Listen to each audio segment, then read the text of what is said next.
প্রিয় শিক্ষার্থী বন্ধুরা, আশা করি সবাই ভালো আছো। সাধারণ গণিত প্রথম অধ্যায় বাস্তব সংখ্যা, এই অধ্যায় দিয়ে আমরা আজকে শুরু করব।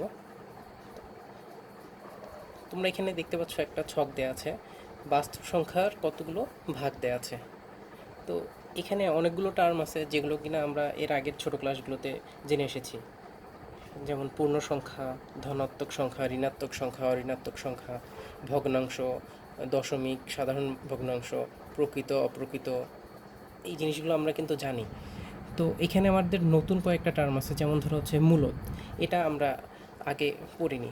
অমূলদ সংখ্যা, এটা আমরা জানি না। তারপর হচ্ছে এখানে অসীম আবৃত, তারপরে অসীম আবৃত দশমিক, সসীম সসীম দশমিক, তারপরে অসীম অনাবৃত দশমিক। এই যে টার্মগুলো, এই টার্মগুলো সম্বন্ধে আমাদের হয়তো বা অনেকের জানা নেই। তো এগুলো নিয়ে আমরা মোটামুটি আলোচনা করব। তো দেখো, এখানে বাস্তব সংখ্যাকে প্রধানত দুই ভাগে ভাগ করা হয়েছে, একটা হচ্ছে মূলদ সংখ্যা আর একটা হচ্ছে অমূলদ সংখ্যা। তো অমূলদ সংখ্যাটা পরে আসতেছি আমরা। দেখো, মূলদ সংখ্যাকে প্রধানত দুই ভাগে ভাগ করা যায়, একটা হচ্ছে পূর্ণ সংখ্যা আর একটা হচ্ছে ভগ্নাংশ। তো পূর্ণ সংখ্যাকে আমরা আবার তিন ভাগে ভাগ করতে পারি, একটা হচ্ছে ধনাত্মক, একটা ঋণাত্মক আর একটা হচ্ছে অঋণাত্মক। তোমাদের বইয়ের মধ্যে দেখবা যে ধনাত্মক, জিরো এবং অঋণাত্মক এবং ঋণাত্মক দেওয়া আছে। অঋণাত্মক কিন্তু তোমাদের বইয়ে দেওয়া নেই, আমি এটা দিয়েছি, এটা ব্যাখ্যা করতেছি কি আসলে। পূর্ণ সংখ্যাকে প্রধানত তিন ভাগে ভাগ করা যায়, একটা কি ধনাত্মক, একটা ঋণাত্মক আর একটা হচ্ছে অঋণাত্মক। ধনাত্মক সংখ্যা কোনগুলো? ধনাত্মক মানে কি? পজিটিভ মান, অর্থাৎ শূন্যর চেয়ে বড় যেগুলো আছে সেগুলো সবই হচ্ছে আমার ধনাত্মক সংখ্যা। যেমন ধরো হচ্ছে 1, 2, 3 এরকম করে যত সংখ্যা আছে এগুলো সবই হচ্ছে আমার ধনাত্মক সংখ্যা। ঋণাত্মক সংখ্যা একইভাবে, মানে মাইনাস, যেগুলো -1, -2, -3, এগুলো হচ্ছে সব ঋণাত্মক সংখ্যা। আর অঋণাত্মক সংখ্যা, অঋণাত্মক নামটা শুনেই মনে হচ্ছে যে ঋণাত্মক না, মানে অঋণাত্মক মানে ঋণাত্মক না। এখন ঋণাত্মক না হলে সেটা হবে কি? অবশ্যই ধনাত্মক হবে। হ্যাঁ, তাহলে ধনাত্মক আর অঋণাত্মক দুইটা তো আলাদাভাবে দুইটা ভাগে ভাগ করা দরকার ছিল না, অবশ্যই একটু পার্থক্য আছে। হ্যাঁ, ধনাত্মক এটা হচ্ছে ধনাত্মক, এটা হচ্ছে ঋণাত্মক, আর অঋণাত্মক হচ্ছে ঋণাত্মক না, অর্থাৎ জিরো সহ 1, 2, 3 এর পরেরগুলো যতগুলো আছে। অর্থাৎ দেখো, ধনাত্মক আর অঋণাত্মক এদের মধ্যে একটা পার্থক্য, সেটা হচ্ছে ধনাত্মক সংখ্যা হচ্ছে শুধুমাত্র 1, 2, 3 অর্থাৎ শূন্যর চেয়ে বড়, আর অঋণাত্মক সংখ্যা হচ্ছে শূন্য সহ যত ধনাত্মক সংখ্যা আছে সব। আর ঋণাত্মক মানে তো হচ্ছে মাইনাস, যেগুলো আছে -1, -2, -3 এরকম করে যত সংখ্যা আছে। এই হচ্ছে আমার পূর্ণ সংখ্যার তিনটা ভাগ। এরপর এই ধনাত্মক সংখ্যাকে আবার তিনটা ভাগে ভাগ করা যায়, মৌলিক সংখ্যা, 1 এবং যৌগিক সংখ্যা। মৌলিক সংখ্যা কোনগুলো? যে সকল সংখ্যা এক ছাড়া, যে সকল সংখ্যার উৎপাদক হচ্ছে এক এবং ওই সংখ্যা নিজেই, সেগুলো হচ্ছে আমার মৌলিক সংখ্যা। যেমন ধরো হচ্ছে 2। হ্যাঁ, এই 2 সংখ্যাকে আমি যদি ভাঙাই তাহলে দেখবা যে 2কে ভাগ করলে 2 আর 1, 2 এবং 1, অর্থাৎ এই 2কে আমি ভাঙায় লিখতে পারি হচ্ছে কি 2 ইন্টু 1, এছাড়া কিন্তু আর পারি না।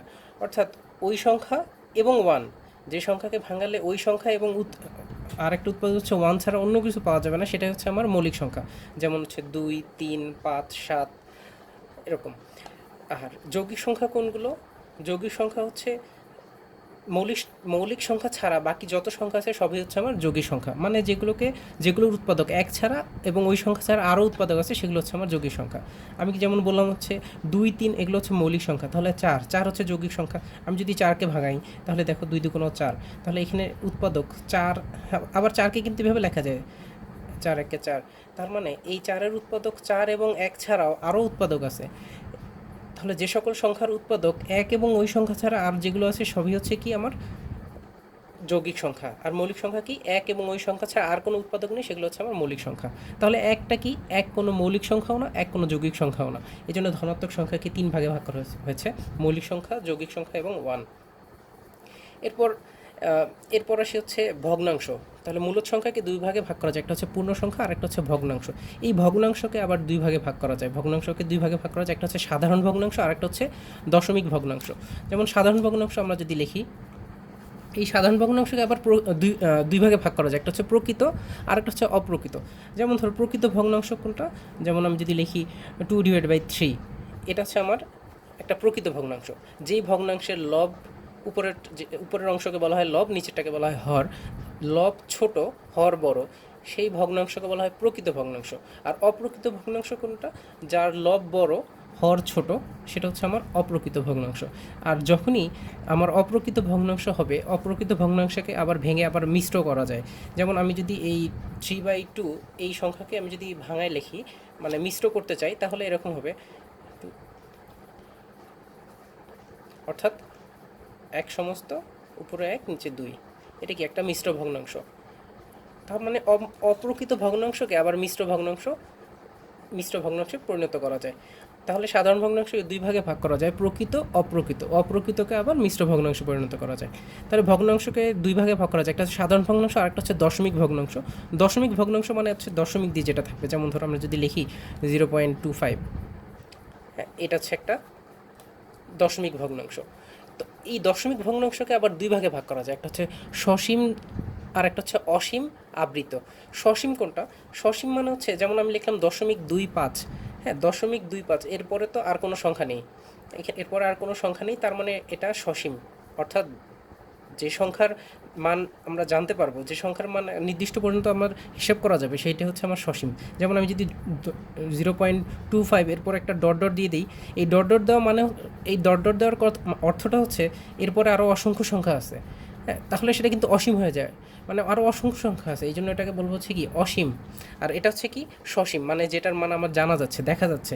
যে আমি যদি লিখি 3.2, এটা হচ্ছে সসীম। আমি যদি এখন লিখি 3.2 পরে জাস্ট খালি একটা ডট ডট দিয়ে দিই, এই ডট ডট দেওয়ার মানে হচ্ছে এরপরে আরও অসংখ্য সংখ্যা আছে, তাহলে সেটা হয়ে যাবে অসীম। আচ্ছা, তাহলে সসীম আর অসীমটা তো বোঝা গেল। এখন এখানে বলতেছে যে দশমিক ভগ্নাংশে যে 2 ভাগে ভাগ করা যায়, একটা সসীম আর একটা হচ্ছে অসীম আবৃত। আবৃত জিনিসটা কি? হ্যাঁ, এই যে এখন দেখো এখানে বলতেছে অসীম আবৃত, আবার এখানে বলতেছে অসীম অনাবৃত দশমিক। যেমন ধরো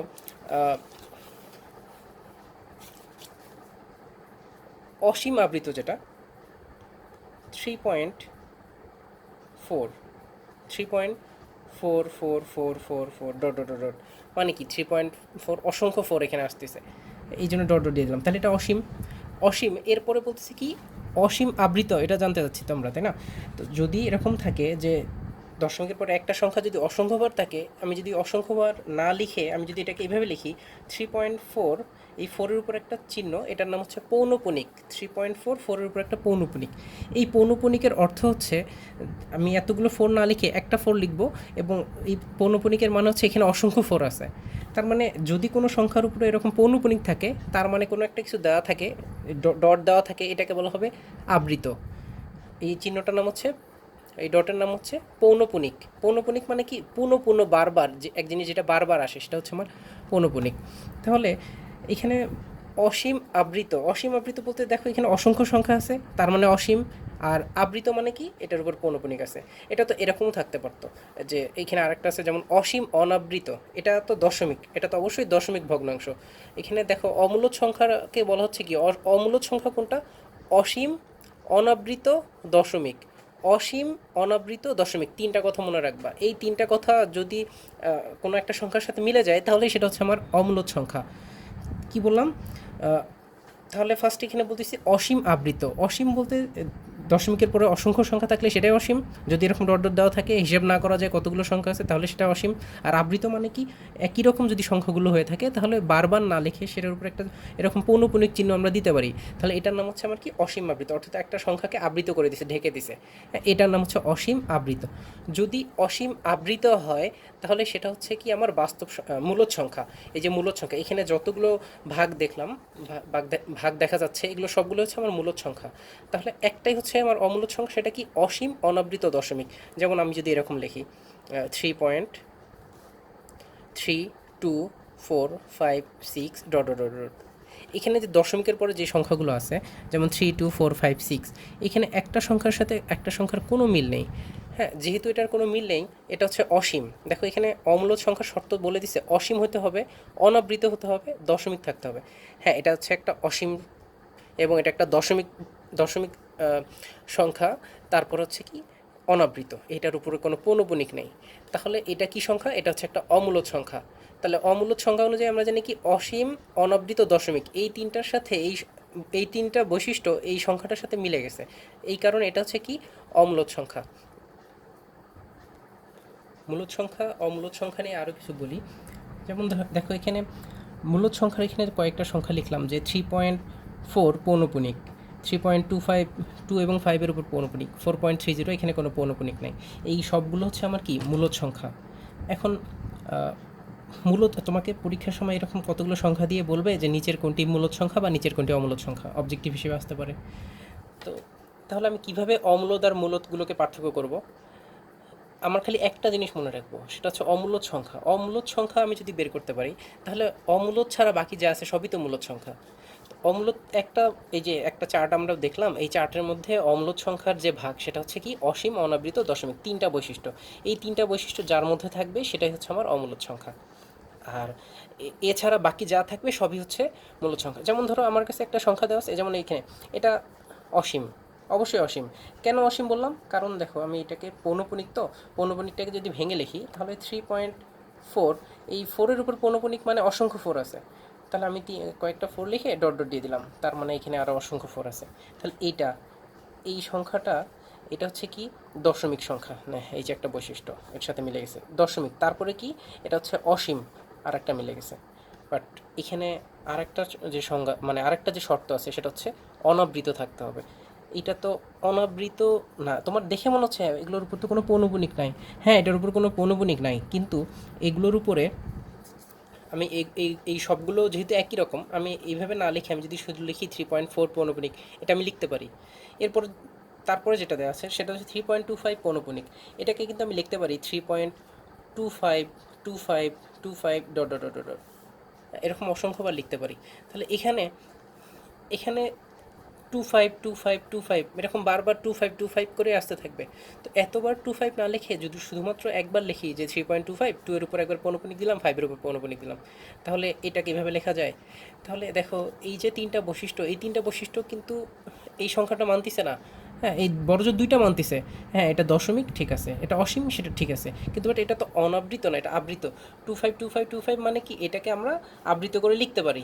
আমাকে যদি পরীক্ষা এভাবে দেওয়া থাকে তারপরও কিন্তু এটা তখন আমরা কিন্তু এরকম মনে করলে চলবে না যে এটা অমূলদ সংখ্যা, না এটা হচ্ছে মূলদ সংখ্যা। তারপরে আসো, যদি এই যে 4.30, এইটার সাথে যদি এগুলো মিলাই, এটা অসীম না, এটা অসীম না, প্রথমেই তো মিলতেছে না, অসীম না, তার মানে এটা কি সংখ্যা? মূলদ সংখ্যা। অমূলদ না, তার মানে এটা অবশ্যই মূলদ। তাহলে মোটামুটি মূলদ এবং অমূলদ সংখ্যা তোমাদেরকে সামান্য কিছু ধারণা দেওয়ার চেষ্টা করলাম। এর পরবর্তীতে অনুশীলনীর যে অঙ্কগুলো আছে বা উদাহরণের যে অঙ্কগুলো আছে এগুলো সবগুলো আমরা সিরিয়ালে করব, এবং সেখানে আবার এগুলো ডিটেলস আবার আলোচনা করা হবে। দেখো আমরা অনুশীলনীর 1 নম্বর অঙ্ক দিয়ে শুরু করতেছি। এখানে বলতেছে নিচের কোনটি অমূলদ সংখ্যা, নিচের কোনটি অমূলদ সংখ্যা। তাহলে অমূলদ সংখ্যা মানে কিন্তু আমরা জানি যে তিনটা শর্ত, অসীম, অনাবৃত, দশমিক, এই তিনটা শর্ত থাকতে হবে। এখানে 0.3 পৌনপুনিক মানে 0.3 পৌনপুনিক।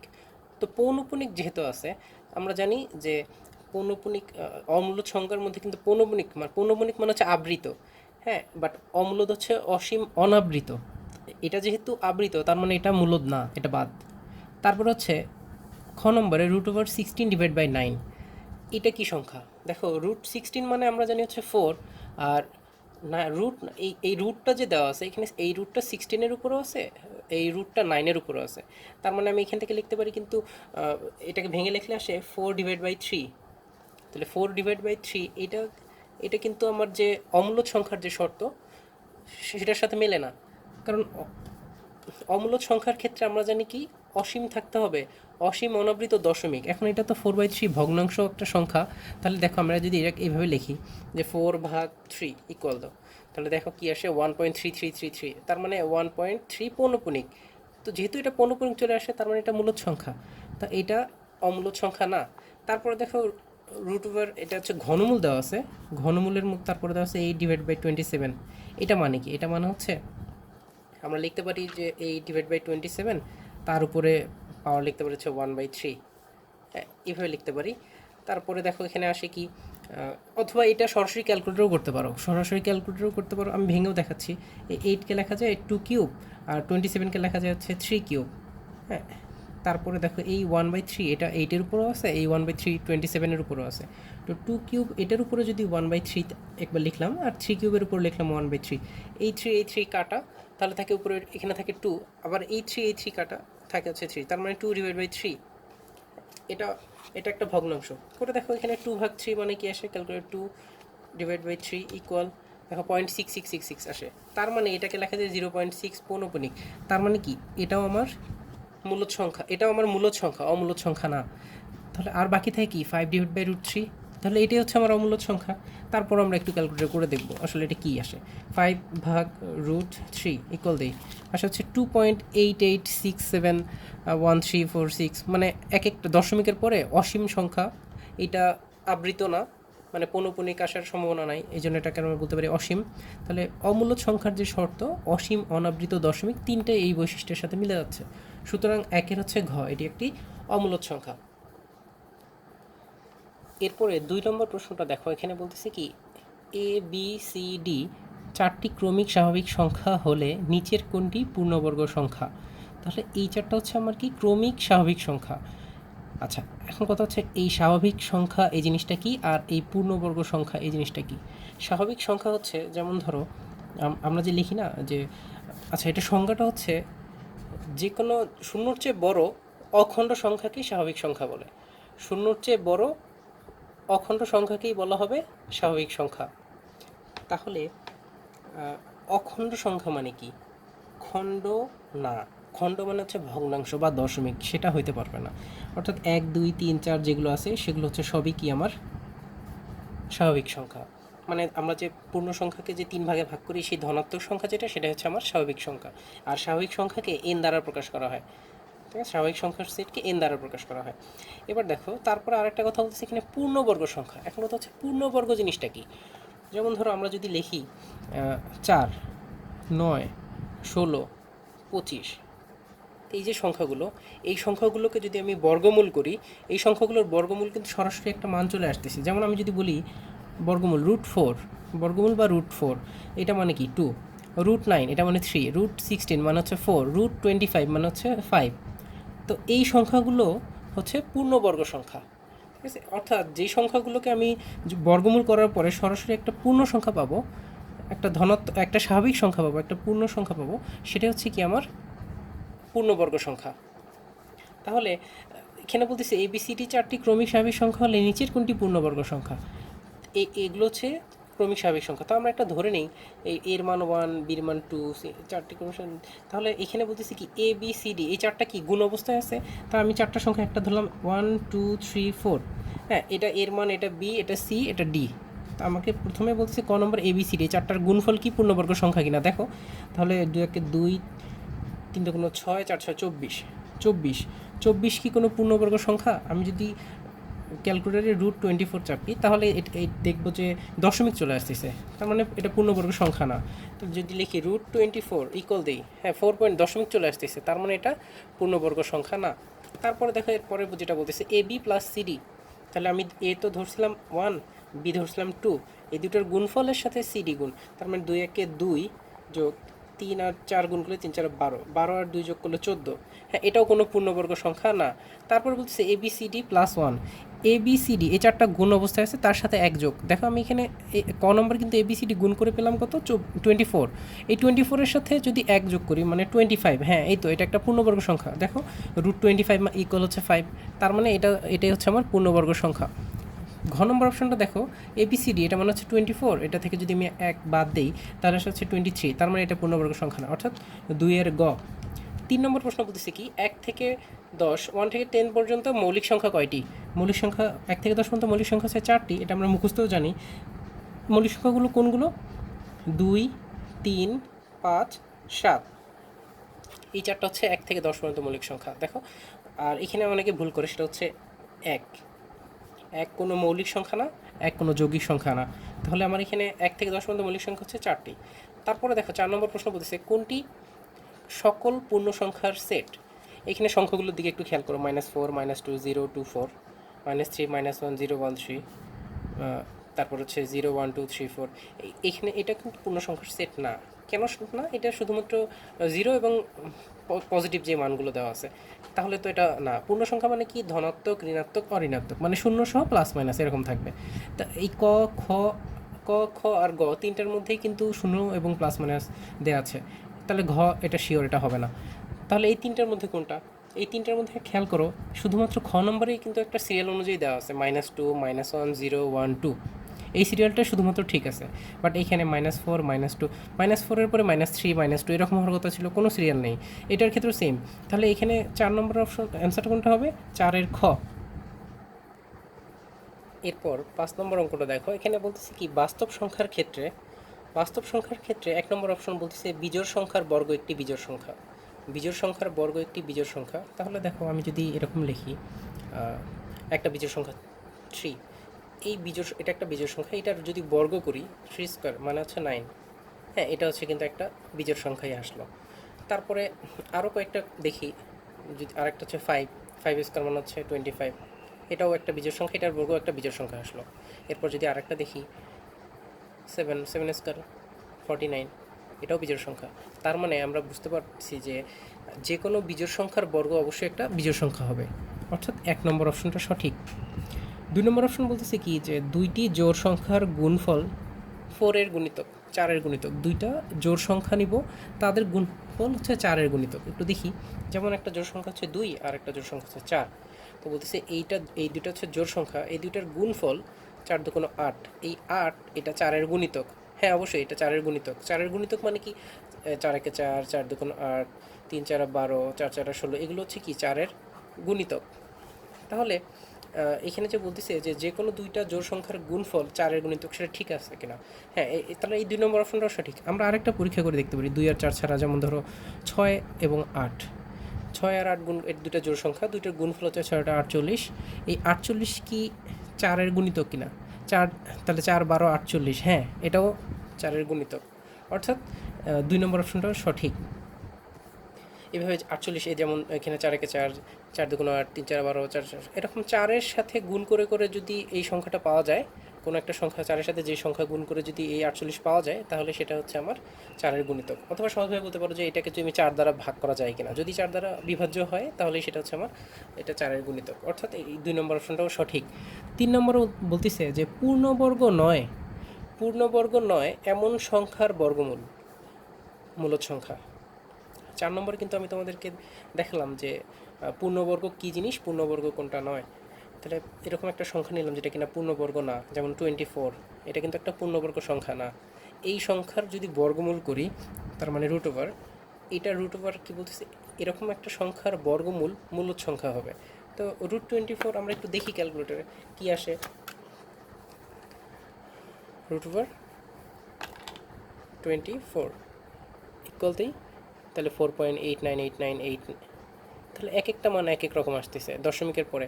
তাহলে অমূলদ সংখ্যার যে আমরা সংজ্ঞা জানি, অসীম অনাবৃত দশমিক। দেখো এটা অসীম, এটা অনাবৃত, এবং এইটা দশমিক, অর্থাৎ এটা হচ্ছে কি একটা অমূলদ সংখ্যা। কিন্তু এখানে আমার অপশনে বলতেছি কি পূর্ণবর্গ নয় এমন সংখ্যার বর্গমূল মূলদ সংখ্যা। তাহলে এই অপশনটা ভুল, সঠিক বলেনি। তাহলে 1 আর 2 সঠিক, অর্থাৎ 5-এর ক। এরপরের প্রশ্ন 6 নম্বর প্রশ্নটা দেখো, বলতেছি কি তিনটি ক্রমিক স্বাভাবিক সংখ্যার গুণফল সর্বদা নিচের কোনটি দ্বারা বিভাজ্য হবে? তাহলে তিনটা স্বাভাবিক সংখ্যা আমি ধরে নিলাম ইচ্ছা মতো যে প্রথম ক্রমিক সংখ্যাটা হচ্ছে 2, 2-এর পরে 3, 3-এর পরে 4, এই তিনটা হচ্ছে ক্রমিক স্বাভাবিক সংখ্যা। এদের গুণফল সর্বদা কোনটি দ্বারা? তাহলে এদের গুণফল করি, তাহলে 3 দুগুণ 6, 4 6 24, 24। তো বলছি এদের গুণফল এখানে কোনটা দ্বারা বিভাজ্য হবে? দেখো 3 দ্বারা যদি 24কে ভাগ করি, 3 8 24, হ্যাঁ ঠিক আছে, এটা বিভাজ্য হয়। 5 দ্বারা যাবে না, 7 দ্বারা যাবে না, 11 দ্বারা যাবে না। তাহলে 6-এর রেজাল্ট কি? 6-এর ক, 6-এর হচ্ছে ক, 3 দ্বারা বিভাজ্য। এরপরের প্রশ্ন দেখো, এখানে বলতেছে কি নিচের কোনটি বিজোড় সংখ্যা? আরও কথা বলতেছে যে উপরের তথ্যের আলোকে 7 এবং 8 নং প্রশ্নের উত্তর দাও। এখানে বলে দিচ্ছে এ এবং বি হচ্ছে দুইটা ক্রমিক জোড় সংখ্যা, এ আর বি হচ্ছে দুইটা ক্রমিক জোড় সংখ্যা। তো আমি দুইটা জোড় সংখ্যা ধরে নেই, একটা জোড় সংখ্যা ধরো হচ্ছে 7 নম্বর, একটা জোড় সংখ্যা ধরো হচ্ছে 2 আর একটা জোড় সংখ্যা হচ্ছে 4, অবশ্যই ক্রমিক, 2-এর পরেই তো 4 জোড় সংখ্যা। এখন বলতেছে যে এই দুইটা জোড় সংখ্যা নিচের কোনটি বিজোড় সংখ্যা? প্রথম প্রশ্ন হচ্ছে নিচের কোনটি বিজোড় সংখ্যা? তা এ স্কোয়ার জোড় সংখ্যার বর্গ করলে জোড় সংখ্যা হবে, বিও জোড় সংখ্যা ধরছো, এটার বর্গ অবশ্যই জোড় সংখ্যা হবে। তাহলে এরপর হচ্ছে স্কোয়ার প্লাস ওয়ান। হ্যাঁ, যেমন এর মান জোড় সংখ্যা, তুমি তো ধরলা এর মান হচ্ছে 2 আর বির মান হচ্ছে 4, তাহলে এখানে বলতেছি কি এ স্কোয়ার প্লাস ওয়ান, অর্থাৎ এর স্কোয়ার বলতে হচ্ছে 2 স্কোয়ার মানে 4। আচ্ছা লিখে দিচ্ছি 2 স্কোয়ার প্লাস ওয়ান মানে 4 প্লাস ওয়ান, এটা হচ্ছে কি একটা বিজোড় সংখ্যা। আর b square plus two, b হচ্ছে ধরো 4, তাহলে 4 স্কোয়ার মানে 4 16, 16 আর 2 যোগ করলে 18, তার মানে এটা তো জোড় সংখ্যা হয়ে গেল। আমাকে বলছে কোনটা বিজোড় সংখ্যা, তার মানে হচ্ছে 7-এর গ, 7-এর গ, অর্থাৎ এ স্কোয়ার প্লাস ওয়ান। এরপরে দেখো 8 নম্বর প্রশ্নটা বলতেছে কি স্কোয়ার প্লাস বি স্কোয়ারের সাথে নিচের কোনটি যোগ করলে যোগফল একটি পূর্ণবর্গ সংখ্যাটা হবে। খুবই ইম্পর্টেন্ট একটা কোশ্চেন। স্কোয়ার প্লাস বি স্কোয়ারের সাথে নিচের কোনটি যোগ করলে যোগফল একটি পূর্ণবর্গ সংখ্যা হবে।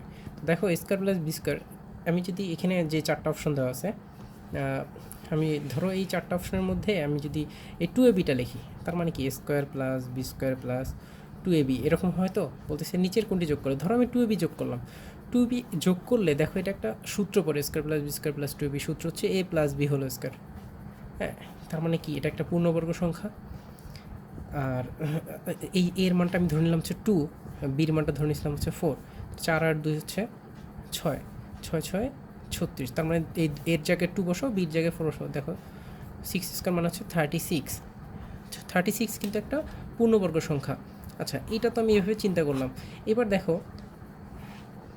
এখানে যে বলতেছে যে আরও যে অপশনগুলো আছে, minus AB, square plus B square minus AB, কোনো সূত্র পড়ে না কিন্তু। তারপরে square plus B square plus AB, এটা কোনো সূত্র পড়ে না। তারপর হচ্ছে square plus B square plus 4ab, এটাও কোনো সূত্র পড়ে না। একমাত্র এটাই সূত্র পড়ে, এটাই নিলাম, এটা দিয়ে করে দেখলাম যে হ্যাঁ মেলে। আবার কেউ যদি ভেবে চিন্তা করো যে ভাই স্কোয়ার এ একটু ধরে নিয়েছিলাম হচ্ছে এর মান হচ্ছে 2 আর বির মান তো 4 ধরে নিয়েছিলাম, তো প্রথম অপশন যেটা, তাহলে এখানে স্কোয়ার প্লাস বি স্কোয়ার মানে 2 স্কোয়ার আর 4 স্কোয়ার যোগ করো, কত হয় 6 4 10, তার মানে 10-এর সাথে এখানে যেই সংখ্যাগুলো আছে A B, A R B এর জায়গায় যে মানটা ধরে নিলাম এটা বসাই দিয়েও দেখতে পারো যে পূর্ণবর্গ সংখ্যা হয় কিনা। তো এইভাবে করলে ভালো হয়, যার যেভাবে খুশি করতে পারো, কোনো সমস্যা নেই। তো 8, এরপরে আসা হচ্ছে 9 নম্বর, যেটা এখানে বলতেছে যে প্রমাণ করো যে √5 √7 √10 প্রত্যেকেই অমূলদ সংখ্যা। এগুলো হচ্ছে বড় প্রশ্ন। এই 8 পর্যন্ত ছিল আমার অবজেক্টিভ। এর পরবর্তী ভিডিওতে আমি তোমাদেরকে 9 থেকে যে অঙ্কগুলো দেওয়া আছে এগুলো সবগুলো করে দেবো।